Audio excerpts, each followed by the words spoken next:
Я знаю, что вы к журналистам относитесь хорошо. Хотела бы вас спросить, кого из интервьюеров вы слушаете, кто вам нравится, кто вам симпатичен? Много хороших профессионалов у нас, даже в небольшой стране, какой является Абхазия. Могу назвать и журналистов вашего канала, и журналисток Абаза ТВ. Кто с вами общалась не с Марш, кто у нас здесь в студии общались, и дать возможность высказаться, чтобы были нужные мысли. Но мне кажется, Да, откликаюсь на никаких табуированных тем.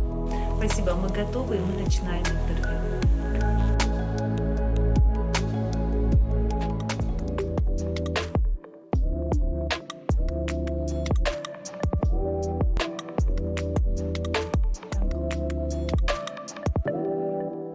Здравствуйте, Олег Мусасович. Добрый день, Анна. Давайте начнем сначала, в буквальном смысле, с вашего детства. Какие чувства у вас всплывают, когда вы вспоминаете эпизоды из своего детства? Ну, детские воспоминания, они у любого человека, очевидно, окрашены в особые тона, в особые цвета. Это безмятежное счастье, это радость от общения с близкими, это отсутствие серьезных проблем, начальный этап познавания мира. Это ощущение. А картинка Блабурховский двор?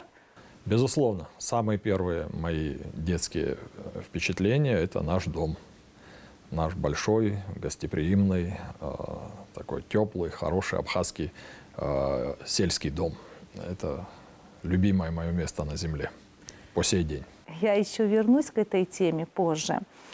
А сейчас хотела поговорить еще о молодости. Вы получали высшее образование в хороших вузах России, если не в лучших, таких как МГУ. В МГУ вы учились на философском факультете, затем вы окончили дипломатическую академию МИД России. Это ваша тяга к знаниям, заслуга ваших родителей или все-таки это ваша природа? Да, вы правы, мне посчастливилось получить образование в, не побоюсь этого слова, одних из лучших и престижнейших российских вузов. Родившись в семье педагогов, преподавателей, я думаю, здесь сложился такой счастливый симбиоз. Разумеется, в семье. Что преподавали ваши родители? Мои родители преподавали русский язык и литературу. Отец много лет проработал директором Блабурской школы, затем в Гудаутах, до того, как ушел на партийную и руководящую хозяйственную работу. А мама так и проработала 37 лет в Блабурской средней школе, преподавательницей русского языка и литературы. До последних дней своей жизни помнила каждого своего выпускника, каждого своего ученика. Конечно, это был большой энтузиаст вот своего дела, своей профессии. Поэтому культ знаний, культ познавания через литературу, через книги, он был с самого первого моего детского воспоминания. У нас довольно неплохая библиотека была, и кое-что от нее осталось и сейчас. Сейчас, конечно, я уже ее обновляю, пополняю. Поэтому довольно рано меня научили читать родители, и вот, собственно, так дальше и пошло. Ну а далее, я считаю, наша замечательная советская школа образования, наша система образования, которая, к сожалению, сейчас утрачена по всему постсоветскому пространству, увы. Считаю это достаточно серьезной проблемой. Я с огромной теплотой и с благодарностью вспоминаю свою школу. Это Гудаутская первая школа имени Лакоба. Моих учителей, которых до сих пор помню и до сих пор им вот сердечно признателен. Вот редкий вопрос в моих многочисленных интервью, который звучит вот о преподавателях, о моих учителях дорогих. Педагоги, которые наряду с багажом знаний давали еще некий нравственный багаж. Конечно, этот уровень, их уровень, помноженный на желание учиться, он и позволил, допустим, мне в частности, и многим таким, как я, без всяких проблем адаптироваться в самых престижных советских и затем российских вузах, за что я им очень признателен. Вы сказали, что у вас была большая библиотека в селе. Какую книгу вы перечитывали много раз? Вы знаете, я глотал книги. У меня родители отбирали их, боялись, что я испорчу зрение. Тогда не было гаджетов, тогда не было социальных сетей. Единственное окно познания мира – это была книга. Ну, естественно, общение, там, если так складывалось. Поэтому книги я начал читать очень рано и начал читать, прямо скажу, не с детских произведений. Тут было все. И до школы я уже прочел там всего Дюма. И это не хвастовство, это просто вот констатация факта. Стивенсона, естественно, там и классика русской литературы была. Детские, естественно, тоже произведения. Вот, не все книги запоминаются, иногда сюжет не запоминается, иногда имена персонажей. Но все-таки, что вы запомнили, то, что никогда не забывается? Вы знаете, у меня есть ряд моих таких, прямо скажем, настольных писателей. Это, конечно, Чехов, разумеется. Поскольку мама преподавала... Может, случайно, но я сейчас тоже его перечитываю, Да, буквально да, сегодня Чехов. утром читала. А поскольку мама очень любила поэзию и сама писала, и даже издавалась, то это, конечно, и поэты, особенно вот поэты Серебряного века. Она очень любила Блока и привила мне эту любовь тоже. Вот. Я читал, конечно, произведения наших абхазских авторов. А вообще обожал абхазские народные сказки. Мы даже с братом играли, вот, брали каждый на себя какую-то роль какого-то персонажа абхазских сказок и вот таким образом развлекались в детстве. Из ближайшей истории. Вы в 2019 году были кандидатом в вице-президенты на президентских выборах. Однако проиграли выборы. Это был неудачный опыт или... Такой разительный переход от безмятежного детства и сразу в 2019 год, когда мы действительно взяли на себя серьезную ответственность, согласившись баллотироваться на две самые высокие должности. Когда я говорю «мы», я имею в виду и себя, и прежде всего Олега Нуриевича Аршба, моего уважаемого и почитаемого друга, старшего товарища, которого я безмерно уважаю. Да, действительно, нам довелось пройти этот путь. Я нисколько не считаю, что это было какой-то негативный или отрицательный опыт. Более того, я благодарен судьбе, что сложились обстоятельства таким образом, что мы прошли эту дорогу, что мы узнали цену вот этим усилиям, цену своему слову, цену обстоятельствам, которые складываются во время избирательной кампании на президентских выборах. Я считаю, что мы сделали все правильно. Не могу сказать, что мы проиграли, мы выиграли для понимания ситуации, для того, чтобы лучше узнать жизнь наших избирателей в Абхазии. У меня, например, были пробелы, хотя я не считаю себя неинформированным человеком. Пробелы в чем? Пробелы в жизни, например, восточной части Абхазии. Я достаточно редко там бывал. И мы проехали по многим и городам, естественно, по всем, и по многим сельским населенным пунктам. Я считаю, это очень ценный опыт. Общались с людьми. Вы знаете, я считаю, что мы провели такую поистине стерильную избирательную кампанию. У нас были принципы, которые мы оговорили с Олегом Нуриевичем, с Александром Золотинсковичем, Анкваб. Мы договорились еще, как говорится, на берегу. Мы не будем вести грязную избирательную кампанию. Победа любой ценой нам абсолютно не нужна. Зачастую у нас, вы знаете, во время президентских, особенно выборов, да, и во время парламентской избирательной кампании, многие воспринимают это как войну, как дуэль. Для нас это и не дуэль даже. Это состязание программ, состязание своего видения, подходов, стилистики. И мы именно хотели продемонстрировать так, что избирательную кампанию надо вести в соответствии с нашими представлениями о достоинстве, о приличиях, вот таким образом. И здесь не сама цель, так сказать, не вопрос жизни и смерти был победа. Вы как Далай-лама, который сказал, если упал, то поднимаясь, возьми что-то. Вы взяли какой-то опыт, и я хотела... Да, получается, вы можете без обиды принять проигрыш? Вы знаете, да, какие здесь могут быть обиды? Мы люди уже с достаточно серьезным опытом, и Олег Нуриевич, и я, мы поработали на различных, довольно высоких государственных должностях. У меня был опыт работы и международный. Я работал в Российской Федерации до того, как перешел в 2005 году в правительство Абхазии. Поэтому мы рассуждали как прагматики, но прежде всего как люди, которые обременены неким нравственным кодом. Вот это самое главное. Власть – это же не самоцель, это просто инструмент для модернизации страны. В одном из интервью, рассуждая об экономике Абхазии, вы говорили о выявлении новых отраслей, генерации серьезной финансовой прибыли. Речь шла о нефти? Не только. Вы знаете, экономика Абхазии, к сожалению, в очень уязвимом состоянии. Наша экономика слаба. А с учетом вот этих негативных тенденций и вызовов, которые нам преподнесла всемирная мировая вот эта пандемия коронавируса, конечно, мы оказались еще в более уязвимом состоянии. Проблемы эти не сегодня родились, они сегодня просто усугубились вот из-за объективных причин. Конечно, имеют место и субъективные причины. Экономика Абхазии, она экономика малых форм. Она экономика с очень ограниченными финансовыми возможностями. Ну, подумайте, вот в отсутствии практически эффективной банковской системы, можно ли развивать какие-то новые направления бизнеса, когда вот эти кровеносные сосуды экономики, они не наполнены кровью, они не наполнены финансовым содержанием?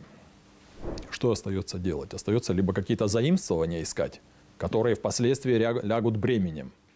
Да, и заемные средства, так сказать, предполагают своевременную О долговой отдачу. яме какой-то, да, я так понимаю. Да, я именно об этом и говорю, что если занимать, еще нужно найти в силу нашей частичной признанности, где эти деньги найти. Либо развивать собственную экономику, собственный экономический проект, собственный национальный экономический проект со всеми вытекающими отсюда последствиями. Конечно, мы крайне благодарны Российской Федерации за ту финансовую помощь, которая шла по линии комплексного плана. Сегодня она идет по линии инвестиционной программы содействия социально-экономическому развитию Республики Абхазия. Это гигантский пласт работы. На разных этапах он у нас проистекал как бы с разной степенью эффективности. Но сейчас мы знаем и объективные причины для трудностей, в том числе, вот, как я уже сказал, пандемия, напряженная международная ситуация, но Российская Федерация выдерживает свои партнерские обязательства. Главное, чтобы мы соответствовали как прогнозируемые, компетентные, серьезные партнеры вот для этой работы. На самом деле, конечно, трудности, о которых я говорил, они многослойные, это многолетние трудности. После кровопролитной абхазо-грузинской войны 92-93 годов нанесен колоссальный ущерб инфраструктуре, экономике в целом, который исчисляется миллиардами долларов. Это не фигура речи, а это действительно так. Восстановить это представляется возможным не просто вот увеличив вливание в экономику Абхазии, а увеличив ее до других порядков финансовых вливаний. Вот тогда произойдет широкий качественный шаг или скачок, назовите как хотите. Конечно, с помощью определенного рестайлинга, да, рестайлинговых мер можно добиться определенной оптимизации. Что я имею в виду? Я имею в виду качество государственного администрирования, качество государственного управления. А в это входит дисциплина, самодисциплина наших чиновников, повышение уровня компетенции этих чиновников. Разумеется, это и необходимость обуздать коррупционную составляющую, будем говорить правду. Это очень важный аспект общей работы. Это и изменение, либо исправление некоторых законов, которые могут оказывать тормозящее, либо негативное воздействие на экономику. Все это в совокупности, конечно, может дать определенный эффект. Однако сегодняшняя ситуация в нашей экономике такова, что неизбежно мы должны будем искать дополнительные источники доходов, которые принесут, к сожалению, не наше сельское хозяйство, которое является важнейшим, конечно, аспектом нашей экономики. Вообще, в сущности, Абхазия – это же аграрная страна.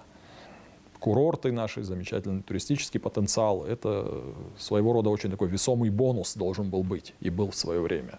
Но, к сожалению, сегодня экономика нашей страны структурируется таким образом, что локомотивом является туризм, и слава богу, что он у нас есть, и он наращивает свой удельный вес, но при этом, конечно, нужно и сельское хозяйство. Но вы считаете, что сельское хозяйство и туризм не могут дать такой толчок нашей экономике, как добыча углеводородов? Сельское хозяйство и туризм не вывезут нашу экономику, как говорится, на другую орбиту, более качественную, более масштабную. Для этого нужны еще и другие проекты, в том числе и те, о которых вы говорите. Я, кстати, был сторонником того, чтобы серьезно подумать о нашей угледобывающей отрасли. Мы в свое время привозили очень серьезные делегации из Германии. Затем, как вы знаете, здесь пыталась работать Monet Group, индийская крупная компания. Ну, не пошли, к сожалению, эти проекты по разным причинам объективного и субъективного характера.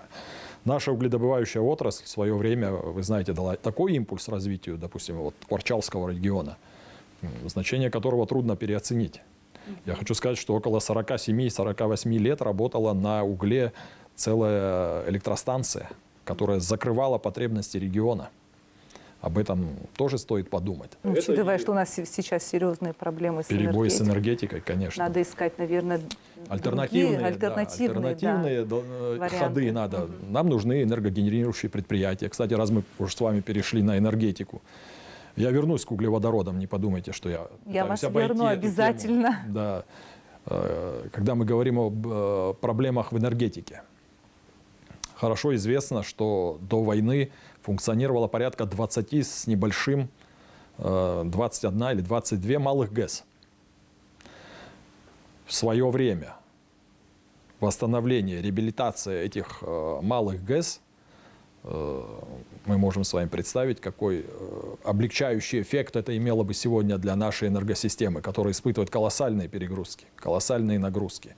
И здесь дело, кстати, не только вот в пресловутом майнинге, который лег дополнительным бременем на нашу энергосистему. Это системные проблемы. Системные проблемы, которыми необходимо заниматься и в ретроспективе, если мы посмотрим на проблему, надо было заниматься давно и более эффективно. Где взять деньги? Вопрос. Но мы обречены на то, чтобы реанимировать свою энергосистему. Здесь есть, я, конечно, вижу, насколько остро этот вопрос обсуждается. Есть разные подходы. Я придерживаюсь приблизительно такого мнения, что вот эти малые ГЭС, те из них, которые подлежат реабилитации, там, где есть дебит воды, там, где есть возможность в принципе поработать над этим, они, конечно, должны быть восстановлены. Туда надо бить во все колокола и звать инвесторов. Но есть какие-то объекты, которые не могут подлежать разгосударствлению. Это объекты, которые составляют базис нашего энергетического суверенитета. Вот, и это следует учитывать. Значит, надо искать, так сказать, варианты, каким образом мы можем реанимировать нашу отрасль. Это важнейшая отрасль. Это и создание, кстати, государственной программы энергосбережения, в чем я глубоко убежден. Это дорогостоящее упражнение, очень дорогостоящее. Но мы неизбежно на это обречены. Газификация, я помню, впервые эта идея обсуждалась еще в 2011 году. Я вот присутствовал на Сочинском форуме в 2010 году с Сергеем Васильевичем Багапш. И тогда прозвучала идея, что, возможно, Абхазия будет включена в эту программу продления вот этого газопровода от Туапсе и дальше сюда. Конечно, это вселило в нас очень серьезный оптимизм. Я помню, с каким воодушевлением Сергей Васильевич Багапш говорил о возможной перспективе работы в этом направлении. Ну, сегодня мы, к сожалению, не имеем газа. И я думаю, что если бы такой проект состоялся, реализовался, очень надеюсь, что наше руководство, правительство доведут эти работы, которые сейчас ведутся с российскими партнерами, до стадии проектирования и начала работ. Это, конечно, изменит картину довольно серьезно. Это снимет серьезное бремя с нашей электроэнергетики и заработает масса предприятий. Заработает масса предприятий, нагрузка будет нивелироваться. Разумеется, на это тоже потребуются очень серьезные усилия, но я уверен, что с помощью наших российских партнеров, я думаю, нам по силам решить такую задачу. Надо только просто очень серьезно двигаться в этом направлении. Это может быть очень серьезное подспорье для нашей экономики и для нашего хозяйства. Я вас возвращаю к теме добычи углеводородов и исследований недр. Люди, которые против добычи углеводородов в Абхазии, они свою позицию аргументируют тем, что может произойти катастрофа, экологическая катастрофа как последствие. Возможно, я не буду спорить, потому что я не специалист в этой области, возможно, есть риски. Но если поразмыслить, мы себя представляем как экологически чистую зону, этим мы привлекаем туристов.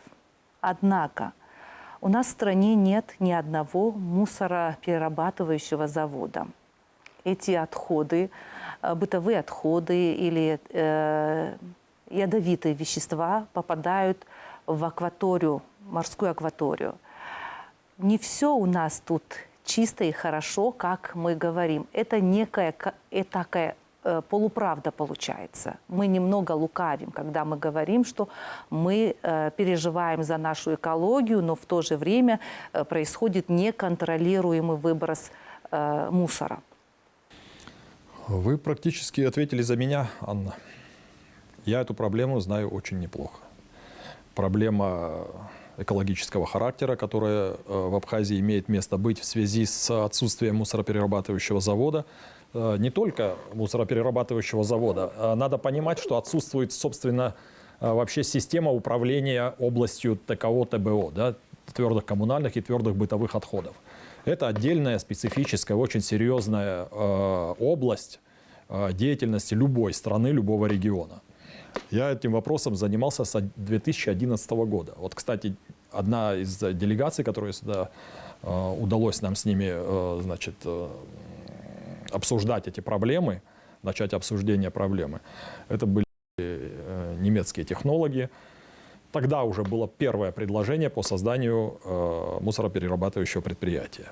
Ну, затем были еще попытки решить этот вопрос не какими-то косметическими мерами, там, точечными пилотными программами, как были попытки и в Гаграх, и в других регионах Абхазии. Невозможно решить эту проблему таким образом. Проблема переработки мусора и связанная с ней проблема защиты экологии, защиты нашей природы, и также неразрывно связанная с этим проблема охраны здоровья нации, она лежит только в плоскости комплексного решения этой проблемы. Что в это входит? В это входит строительство обязательно одного по объемам мусора Абхазии достаточно. Это порядка 100 там, с небольшим тысяч тонн в год. Одного мусороперерабатывающего предприятия. И при этом дальше должна начаться государственная программа реабилитации, рекультивации мусорных полигонов, как мы их вежливо называем. На самом же деле это варварского вида и варварского же состояния свалки, разросшиеся до угрожающих масштабов. Причем так сложилось исторически, что они либо в приморской черте, то есть в рекреационной потенциально зоне, либо находятся рядом с местами компактного проживания людей. Как это есть Сухуми на маяке, Колхида, Гагарский район, село Приморское, Гудаутский район и так далее.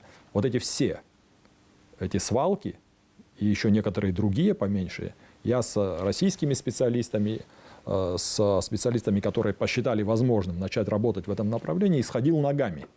Поэтому знаю, какое там состояние, что там происходит. Вы правильно сказали, что практически 30 лет, более 30, бесконтрольного сброса мусорных отходов на эти полигоны. Это и строительный мусор, и бытовой мусор, и органика. И, что самое неприятное, это синтетика, полиэтилены, стекло и так далее. Они породили поистине драматическую ситуацию на наших полигонах. Это прямая угроза нашей экологии. Это проблема, которую я ставлю наряду с проблемами государственной безопасности по важности. Заражение почвы метаном и другими газами, ядовитыми веществами, продуктами разложения. Присутствие там постоянно диких и домашних животных, насекомых. Это все порождает огромную угрозу для нашей экологии. Вот, кстати, в этом направлении я не видел усилий наших активистов, которые ратуют за экологию. Я их там И- не и видел. против Я не слышал их добычи нефти. выступлений, к сожалению. Вот где подлинная угроза нашей экологии. Сегодня, позавчера, вчера, и она завтра не уйдет, если немедленно не начать решать эту проблему. Это не мнимая, а это сегодня реально существующая проблема. Не та, которая гипотетически может возникнуть, как и от любого вида деятельности. Да? Это сегодня уже есть. Она сегодня наносит ущерб и урон и здоровью людей, и экологии, и природе. Решать ее надо, как я уже сказал, комплексно. Вот программа реабилитации и рекультивации полигонов – это отдельные технологии, очень дорогостоящие. И создание такого мусороперерабатывающего завода. Мы объехали уже несколько регионов России. Некоторые из них я посещал много раз, подобные объекты. Есть замечательные предложения, которые прямо вот подходят для Абхазии. Их можно на нашу почву, грубо говоря, перемещать, вот подобные подходы, подобные технологии. И это будет иметь эффект для небольшой страны, каковой является Абхазия. Что касается экологии в аспекте разработки углеводородов, тут ситуация следующая. Я понимаю тех, которые искренне беспокоятся за нашу природу в связи с возможной разработкой наших недр. Это было и во время, так сказать, разработки Тхварчалского угольного разреза. Мы тоже знаем, что там не все было благополучно с экологией.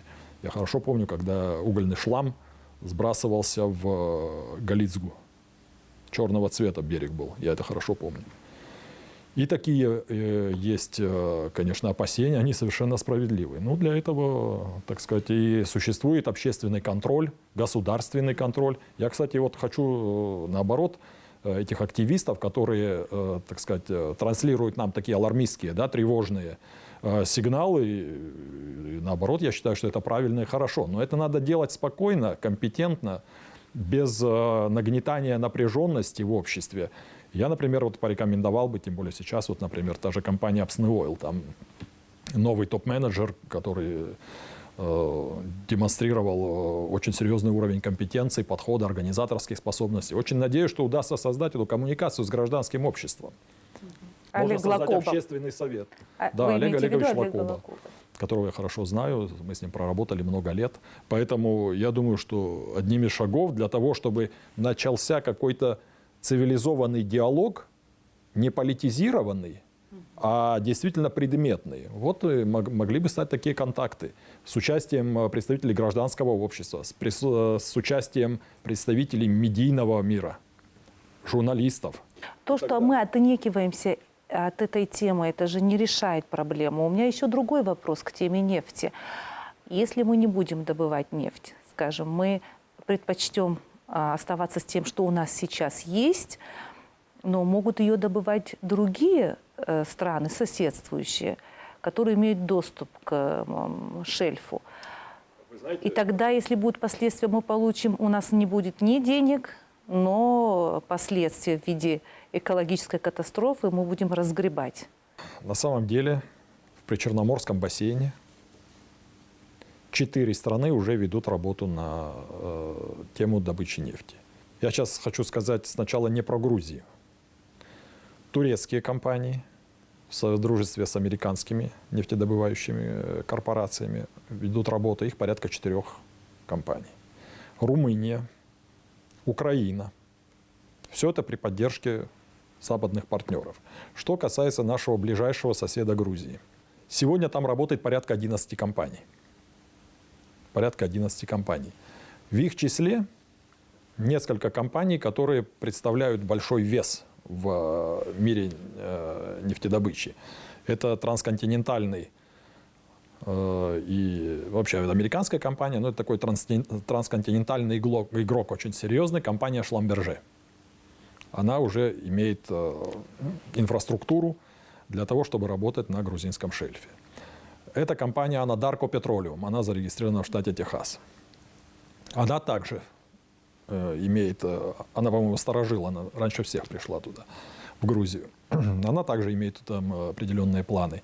Есть ряд австрийских, кипрских, даже, по-моему, румынская компания. Одна из партнеров, совместное предприятие с грузинскими партнерами.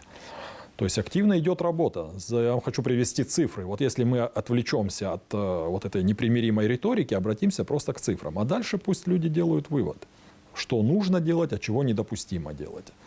В Грузии за 2021 год добыто порядка 14 миллионов кубометров газа уже, сопутствующего нефти. Построено 2 нефтеперерабатывающих завода. Переработано, если я точно не ошибаюсь, если я не ошибаюсь, я говорю точно, более или менее, могу там в небольших цифрах ошибиться, переработано порядка 40 тысяч тонн нефти. Если это переводить в цифры, о каких суммах идет речь, чтобы я хотя бы имела Не представление? стану сейчас заниматься вот этой выкладкой. Я привел Ну, цифры это больше, добычи чем и наш переработки. бюджет наверняка. Разумеется, это колоссальные деньги. Это колоссальные деньги. Но я хочу сказать, что мы потеряли существенную долю дохода в виде налогов только от того, что в свое время была прекращена деятельность по разведке на шельфе компании «Роснефть». «Роснефть» — это компания, которая работает по всему миру, от Венесуэлы до Сибири. И слава богу, что она взяла себе за труд, так сказать, разведать наши недра, хотя бы узнать, что мы имеем, каков потенциал у нас. Получается, тема добычи углеводородов не обсуждается и не решается, потому что нет внутриполитического согласия между политическими силами. Это некая спекуляция темой. Ну, я бы так не стал говорить. Это не то чтобы спекуляция. Я думаю, это, конечно, отголоски вот этой политической борьбы, нашего жесткого противостояния последних там 15 лет, 16 лет. И, к сожалению, вот это противостояние, этот раскол, который мы никак не можем преодолеть, и даже не идем по пути его преодоления, к сожалению. Остроты меньше не стало, немотивированной, так сказать, непримиримой злобы по отношению к оппонентам не стало.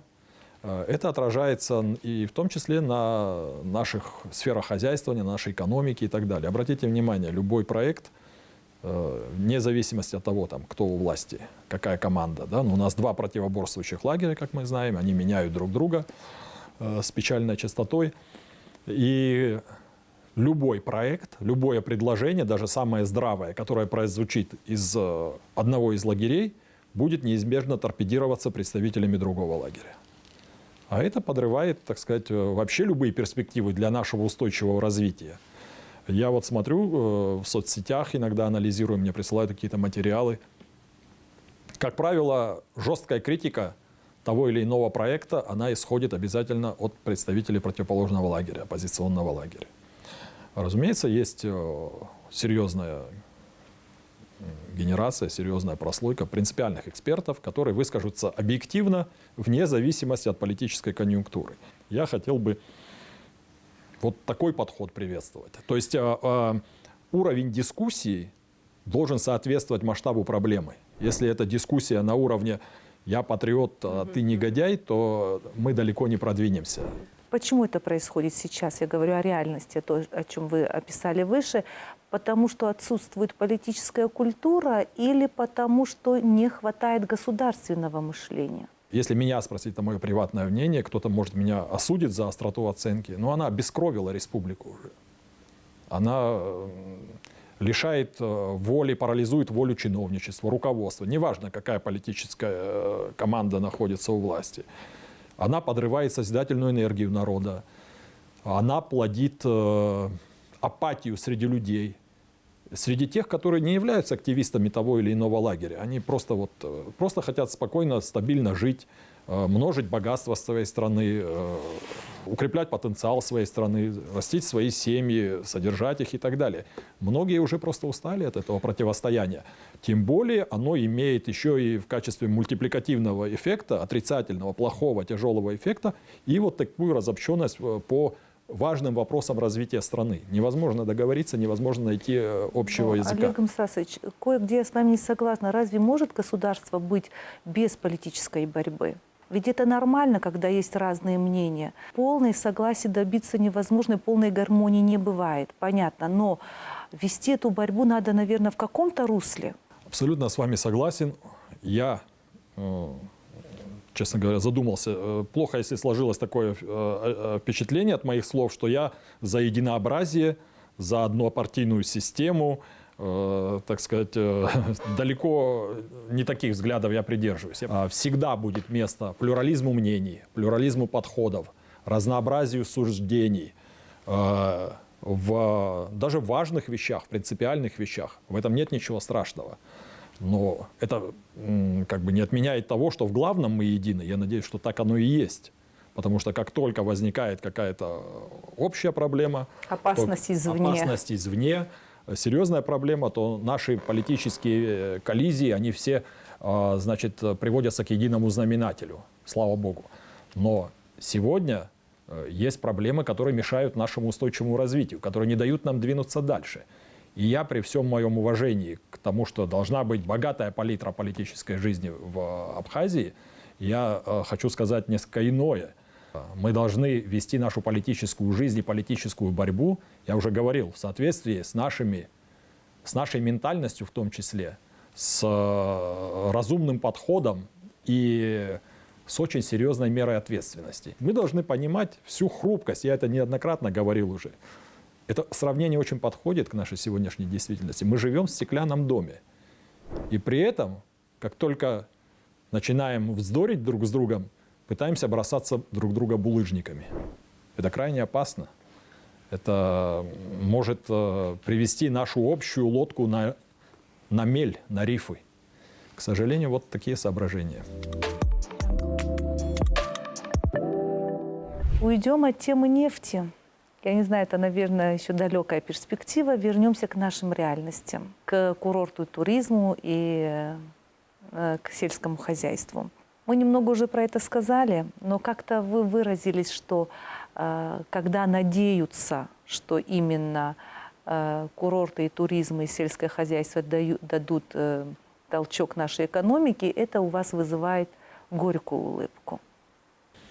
Ну, вы знаете, я, честно говоря, возможно, я так сказал. Ну, да, это, конечно, только сожаление. Это сожаление от того, что эти очень важные, очень нужные, традиционно нам присущие области нашей деятельности, очень серьезная статья наших доходов, они все равно не смогут компенсировать того отставания, которое мы сегодня наблюдаем. Но даже в этой области разве мы делаем все, что мы могли бы сделать? Ну, разумеется, нет. Я как человек, который много лет представлял наши экономические интересы, устремления на внешнем, что называется, контуре, прекрасно понимаю себе масштаб проблемы, например, с нашим сельским хозяйством. Аграрная, по сути, страна, которая должна была, обязана была эффективно использовать вот это окно возможностей, уникальное, которое нам предоставилось в связи с существующей в России программой импортозамещения. Программа импортозамещения заработала в России с 2014 года. После режима санкций, введенных западными странами, и вынужденных контрсанкций со стороны Российской Федерации. Это было колоссальное поле возможностей для аграрной сферы такой небольшой страны, каковой является Абхазия. Нужны быстрые меры, нетривиальные меры. Наша аграрная отрасль может в краткосрочной перспективе уже получить эффект от присутствия наших товаров на глобальном, дружелюбном, масштабном российском рынке. Да, вы об этом говорили и не раз, и даже не презентовали. Вы, выступая на экономическом форуме 2025, вы говорили о тактике действенных национальных проектов, как раз-таки о том, что об успешности реализации абхазского продукта за рубежом. Рядышком, нам даже не стоит засматриваться за море, потому что рядышком большая Россия с дружелюбным рынком, как вы говорили. И даже если все двери для нас откроются, мы готовы к этому, мы можем насытить нашей сельскохозяйственной продукцией вот такой огромный российский рынок. Разумеется, небольшая Абхазия при всем своем желании и при революционном развитии агропромышленной сферы, она не сможет весь рынок насытить. Но мы можем получить очень серьезную экспортную выручку от этой деятельности.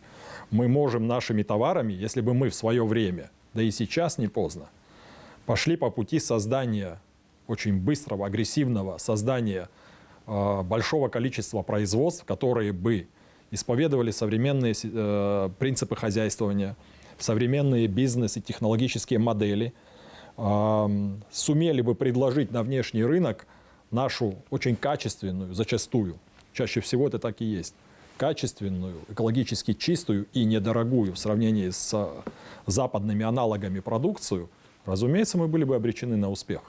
Потому что российский рынок, да, конечно, нужно были бы определенные меры предпринять. Необходимо создание лаборатории, серьезной масштабной лаборатории. С этого начинается, как говорится, наше сотрудничество в большом прогнозируемом объеме. Эта лаборатория должна быть построена, это априори. И тогда не только наши крупные предприятия по абхазским меркам. Лаборатория для чего? Немного уточните. Для экспертизы и сертификации нашей сельхозпродукции. Потому что сейчас это происходит на разных площадках в Российской Федерации. Это неудобно, это затратно, это долго. Мы обречены просто на то, чтобы построить такое предприятие по наиболее, возможно, широкому спектру продукции.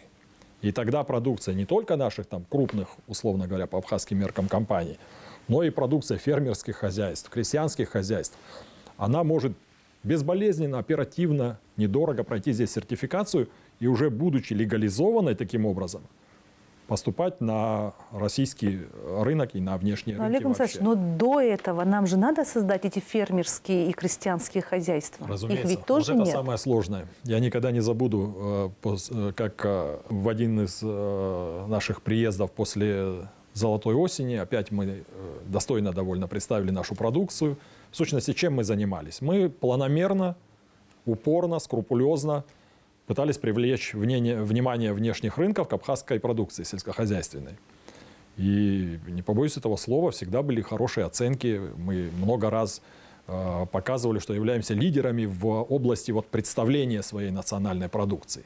Но для того, чтобы дело пошло дальше, чтобы страна, отрасль, люди получили деньги, получили ощутимую прибыль, нужно самое главное. Нужно здесь вырастить это все и произвести.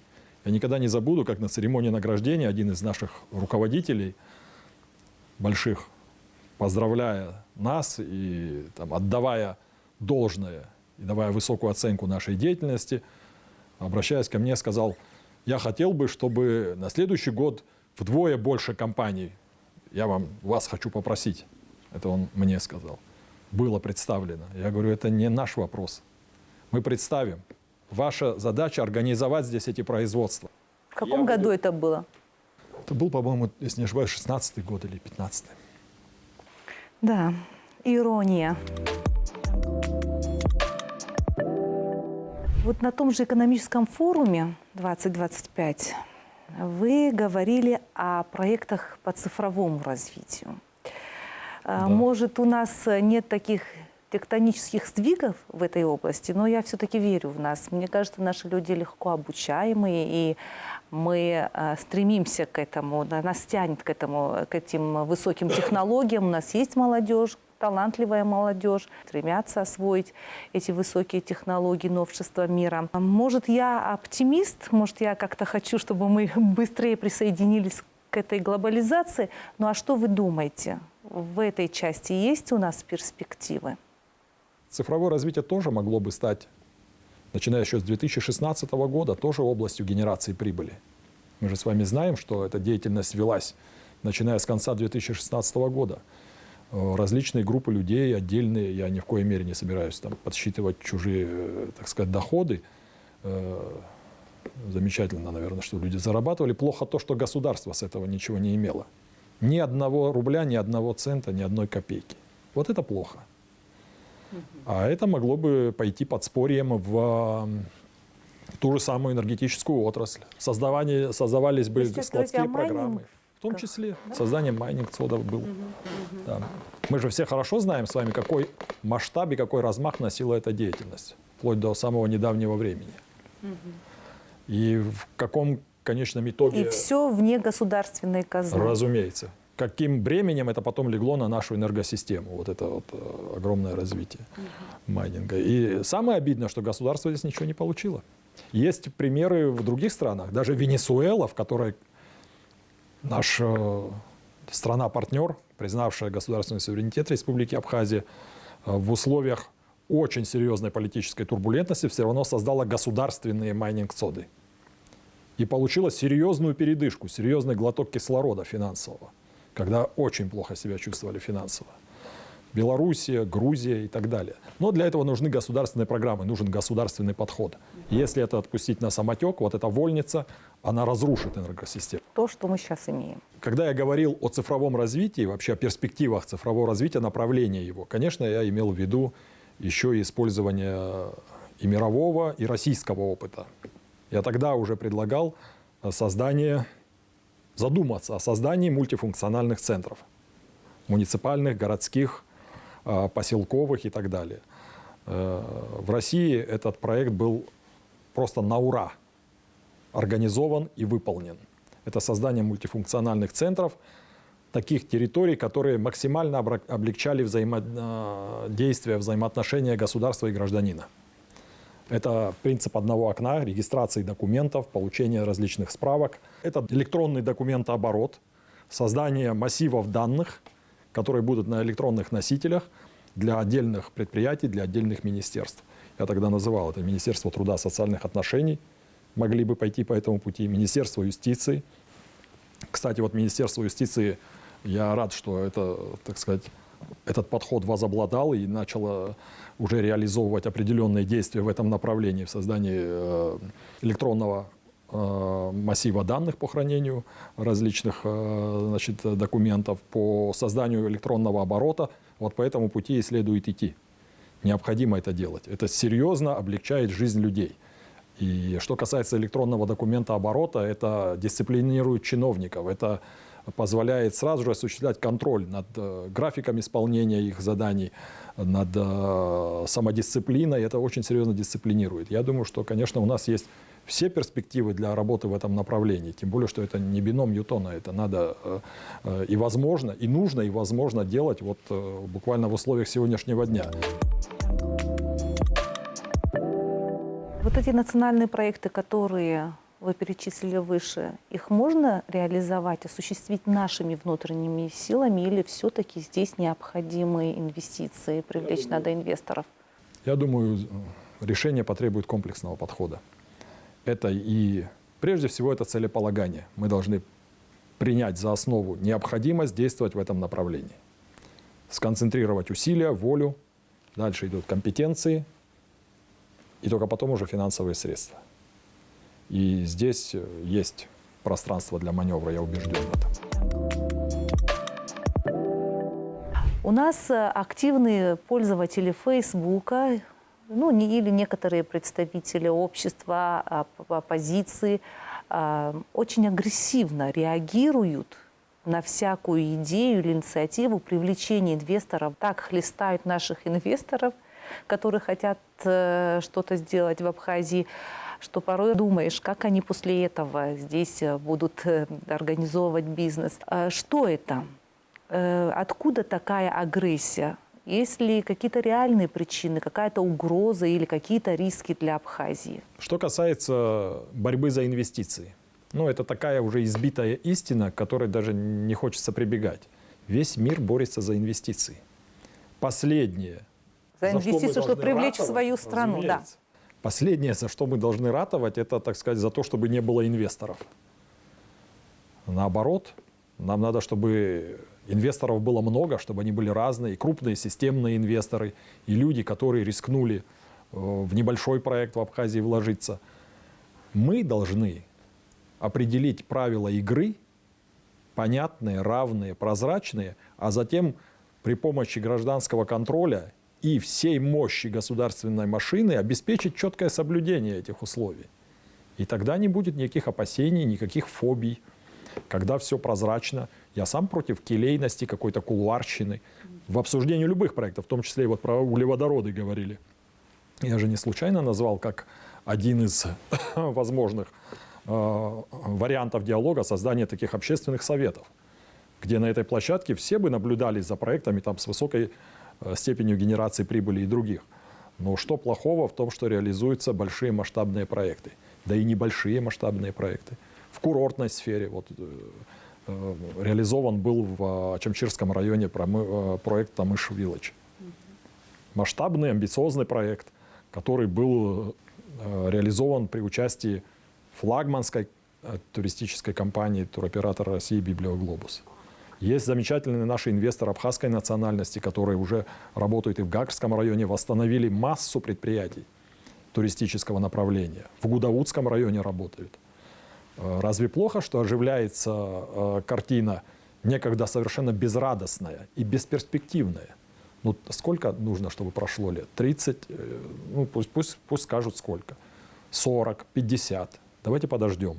Инфраструктура приходит в упадок, налогов нет, рабочих мест нет. Я думаю, надо приветствовать таких инвесторов, вот, в том числе и тоже нашумевший сегодня Москва-Резорт.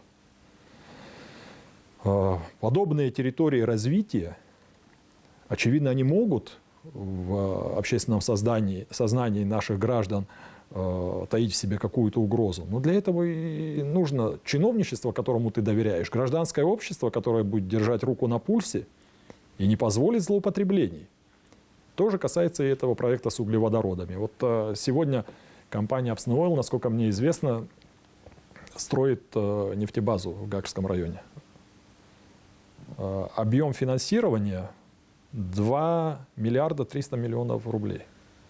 Одних только налогов инвестор заплатит порядка 260-270 миллионов. Это за период строительства. Там они должны построить его в течение полугода.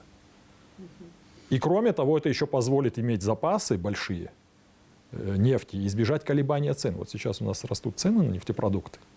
Мы абсолютно энергозависимы, топливозависимы. Что нам делать? Хорошо бы иметь, конечно, если это не вредит экологии, если люди с этим согласятся, хорошо бы иметь и собственное сырье, и перерабатывать это на собственном заводе, и таким образом обеспечить свою топливную безопасность и свою страховку от внешнего колебания цен. Как это делают в Сингапуре? Не добывая нефть, они смогли организовать нефтяную промышленность.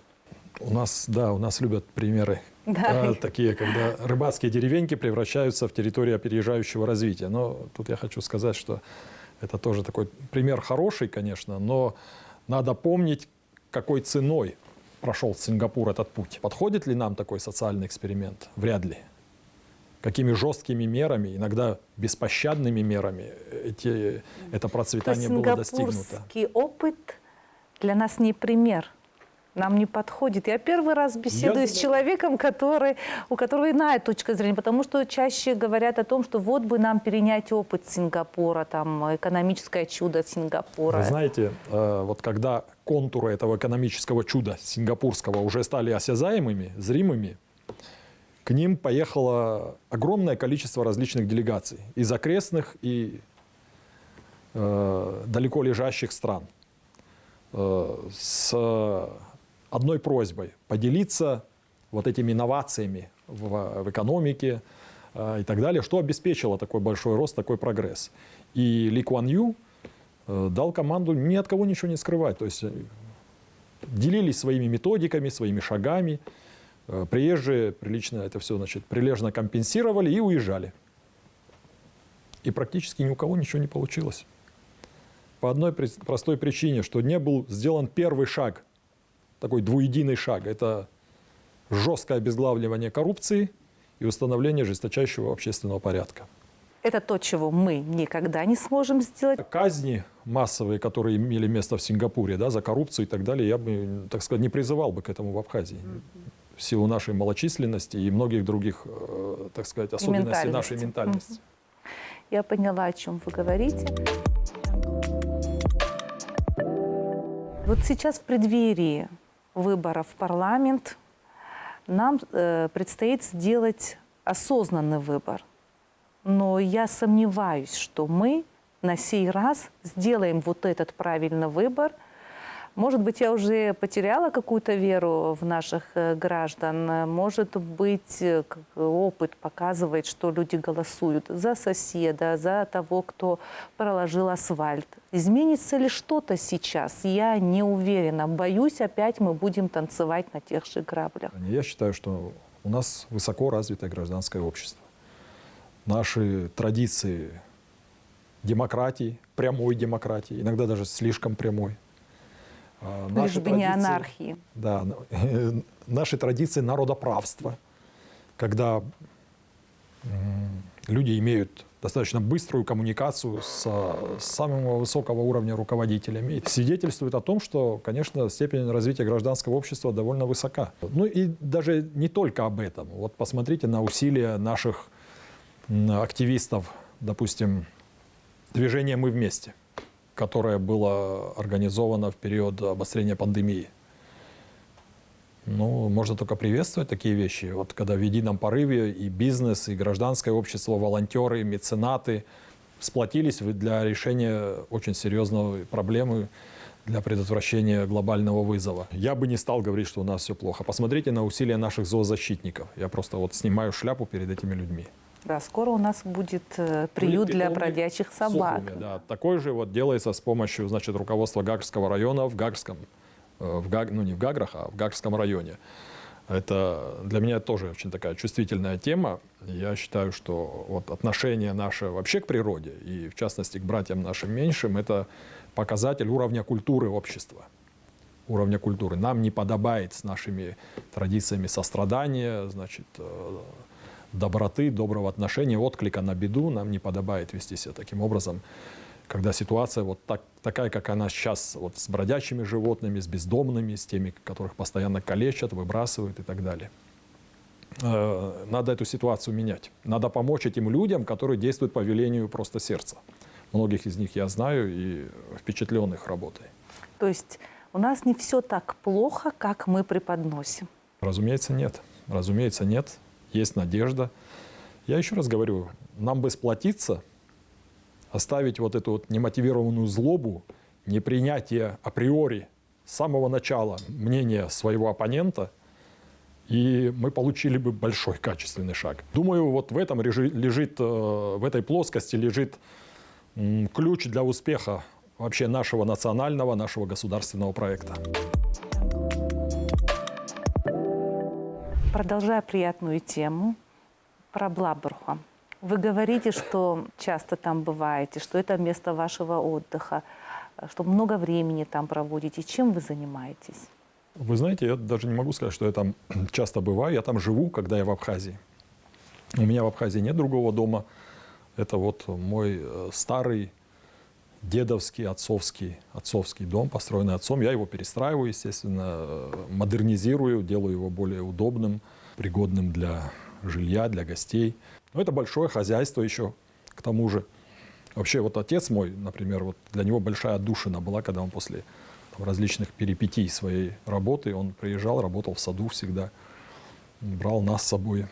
Это большое хозяйство, у меня много чего своего. Кукуруза своя, фасоль, молоко свое, коровы, куры. А что вот из этих виноград. дел вы можете делать по хозяйству? Что вы Последнее, умеете? что я сделал, последнее, что я сделал, вот уже 2 года я делаю, это, к сожалению, уже без отца, я делаю более или менее приличное домашнее вино, которое 1 год живет, как говорится, вполне себе успешно, никто не жалуется, наоборот. Виноградную водку нашу. Поэтому у меня много чего своего. Мед, пчелы.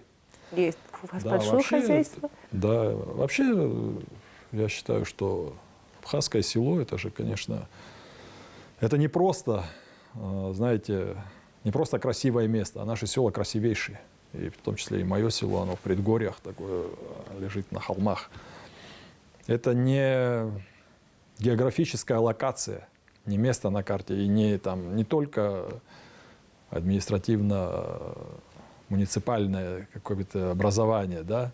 Апсо кыта атыбду амоп милатаз ханткараз вы хтурухоп вы хбесфёп Хадоухау. вы кябзу культуру дарбан залег сапсо бсхо кытак далцит. Ига замавила кыта ядхал. Хазыге. Хазыге. Это не отменяет того, что проблем много, конечно. Очень много. Вы это говорили, и я заслушалась. Говорят же, идет от души. Оттенок вашей речи даже поменялся о том, Да, как вы привязаны к селу и любите. Я люблю. Это дом. Понимаете, есть много мест жительств, у человека может быть много, Но дом у человека, как правило, один, то, что он считает своим домом. И, конечно, я думаю, если вот немножко дальше заглянуть, абхазское село – это то, на что должны быть любые, даже запредельные усилия сосредоточены. Потому что, я думаю, если мы потеряем… Это не только именно абхазских сел с компактным проживанием абхазов касается. Это и те села, которые многонациональный состав имеют, и в восточной части Абхазии, и в западной, во многих я бывал. Знаю чаяния людей, знаю проблемы их. Они типичны, эти проблемы. Это вода, дороги, электроэнергия, школа, садик и так далее. Но как бы не было тяжело в наших сегодняшних условиях нашему правительству и нашей экономике в целом, я думаю, туда надо направить очень серьезный потенциал усилий, потому что без этого мы не можем претендовать на сохранение своей идентичности. Село, абхазское село, села Абхазии – это очень серьезная часть того фундамента, на которой будет базироваться наша государственность. И в завершении нашей беседы, если вы позволите, я бы задала вот такой вопрос. Вы окончили МГУ, учились на философском факультете. Вы могли бы процитировать какого-нибудь известного философа, цитата, которая подходит вам, вашим принципам? Много таких высказываний. Но мне, знаете, хочу сейчас привести не высказывание философа, а вот высказывание одного из моих любимых писателей Оскара Уайльда. Он сказал приблизительно так: «Будь собой, все остальные роли уже заняты». Как же приятно слушать умного человека. Это не комплимент, это реальность. Вы генерите так много интересных идей, и будет очень жаль, если эти идеи не воплотятся в жизнь. Будем надеяться, что воплотятся. Мы часто говорим, нас, абхазов, мало. И поэтому дефицит человеческого ресурса. Но у меня, послушав вас, возникает другой вопрос. Используем ли мы весь тот потенциал, который у нас есть? Я хочу сказать вот о чем. Что меня, честно говоря, заботит и печалит больше, наверное, многого остального. Колоссальный потенциал нашей молодой энергии, наших абитуриентов, студентов, которые находятся вне Абхазии, получают очень серьезный багаж знаний, остается невостребованным здесь. Вот мы периодически в посольстве проводим беседы с нашими молодыми студентами и так далее. К сожалению, я делаю для себя такой вывод. Серьезная масса, если не критическая масса, этих молодых людей, которые получают не самое плохое образование в Европе далеко, в московских даже вузах, они не планируют связать свою ближайшую деятельность, жизнь с Абхазией, вернуться и работать. Многие остаются работать в России, кто-то уезжает за рубеж. А Абхазия, к сожалению, лишается вот этого интеллектуального багажа и лишается вот этой молодой энергии, которая способна многое преобразовать вокруг себя. Я смотрю на некоторые другие страны, на опыт других стран. Кстати, в очень многих университетских городах в Европе, вот где мне довелось побывать, но вот в Штатах в меньшей степени, я видел там очень много молодежи чеченской национальности. Это люди, которые при поддержке руководства отправляются на учебу. Кстати, за ними есть жесткий контроль и постоянная коммуникация. То есть там не забалуешь.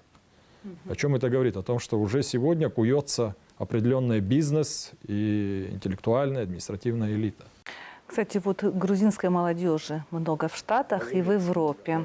Это то, о чем мы говорили выше, о конкурентоспособности. Разумеется, разумеется. Но вот наша молодежь, которая имеет уникальную возможность учиться, допустим, в тех же вузах Москвы и других крупных городов, Санкт-Петербурга, Ростова, Казани. Должны быть востребованы здесь, в Абхазии. Разумеется, но для них здесь надо создавать питательную среду. Они должны видеть, что существуют социальные лифты. А молодые люди, они, как правило, максималисты.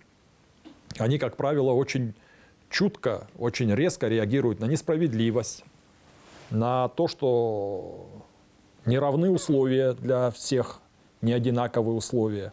Их это обижает, для них это неприемлемо. Вот где лежит достаточно серьезная угроза для нашей небольшой страны. Вот с этим нужно прям вот в короткой перспективе что-то очень серьезно делать.